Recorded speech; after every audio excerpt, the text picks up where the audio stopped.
Hi.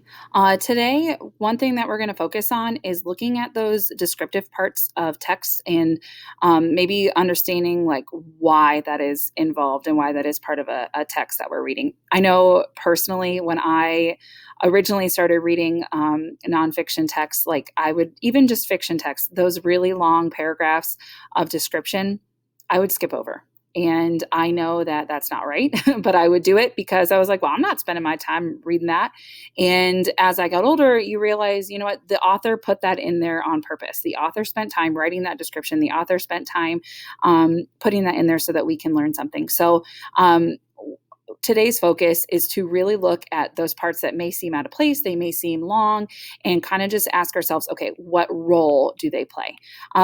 So, we're going to practice this with a short video, and we're going to stop it after a minute and 20 seconds. And I'm not going to give you much information, but I want you to look at things that the video creator did to set the tone of this film. And we're going to kind of see where we end up. So let's get started. This is called San Quentin's Giants.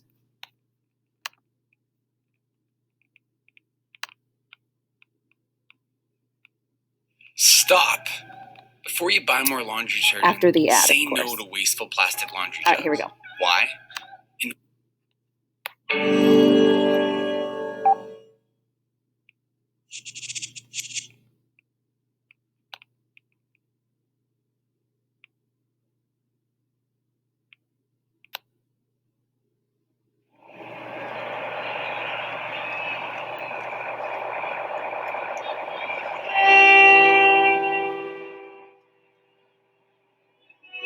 There's two sounds that I love the most about baseball.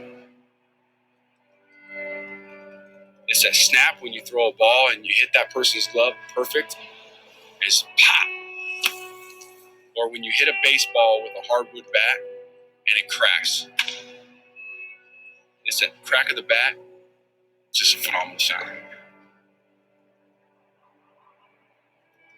Baseball is a game of patience. You fail more than you succeed. It's not a time to get down on yourself thinking about what you did last at bat. You have to think about what can I change, what can I fix? And you have to be patient. Just like life. And just like on time. Okay, so we're going to stop it right there. And you may have to go back and rewind it and rewatch that, but I don't know if you noticed. So, part of what was going on, very particular images were used. And if you notice, they had the sounds of the fans, but there were no fans there. The players seemed extremely focused on the game, and that was the only thing that was going on. There's no fans. There's fences around the outside of the field, and so again, I don't know if you noticed that. So if you didn't, you might want to go back and rewatch and try to figure out why that was like that. Maybe listen specifically to what that man was saying, especially at the very end, and again, really focusing on that stuff that maybe we wouldn't have noticed just because we're trying to get to the good part, right? Maybe that good part is in the description and is in the details. So something that I want to make note of is authors sometimes start by giving information that we have to analyze and look deeper with. Maybe all we see is a baseball game, but we need to focus a little bit more and ask questions and dig deeper and see what else we can find. So I'm going to, we saw the baseball game. We saw the fences being a little bit taller. We saw that there were no fans. We heard what he was starting to say. We're going to watch a little bit more. And what I want you to watch is images and what people are saying. And we'll stop around 3:39.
you're in prison, it's really difficult to find things that you can be proud of.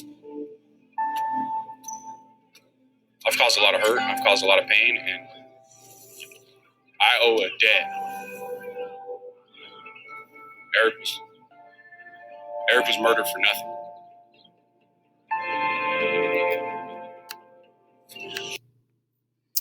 Okay, watch a little bit more, but did you notice how intense it got? And maybe we didn't see that in the beginning with the baseball field, but now we're seeing with what he's saying and what he's going through and what he's learning.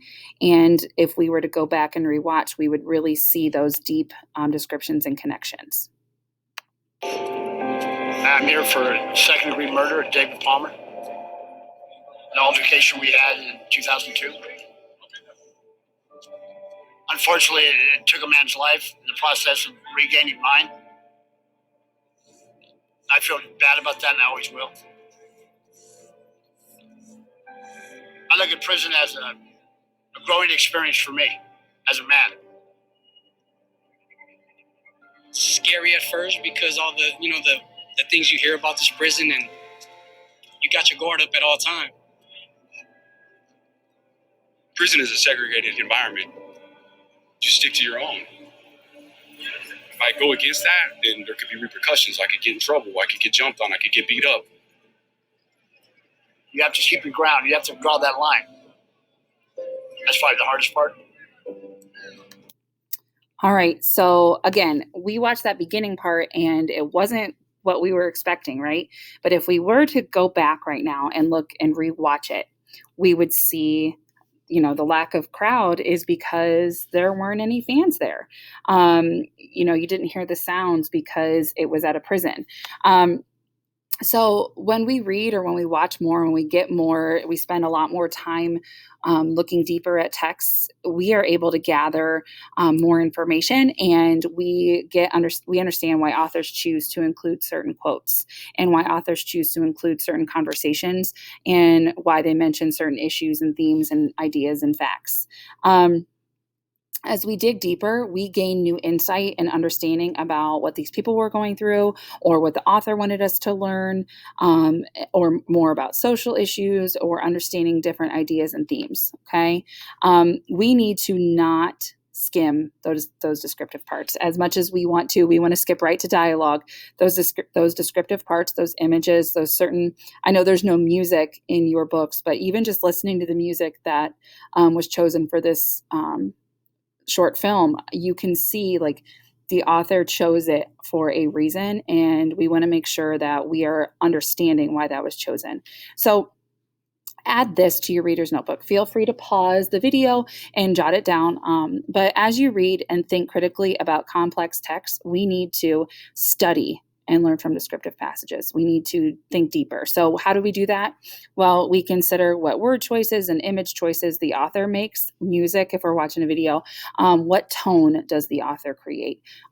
Specifically, the one we just watched, it wasn't a happy-go-lucky tone, right? It was more what we're supposed to learn. It was intense, okay? Other thing we can do, notice details and ask ourselves, why did the author include this detail? The author put stuff here on purpose. Why?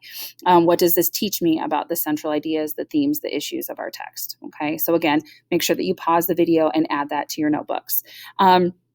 Today's task, we practiced it with that short video, and for the rest of your time, we want you to continue reading your literary nonfiction book and jot down, especially in those descriptive passages, what complex, what details, what information can we get from our books. Okay. As always, email if you have any questions. Thanks.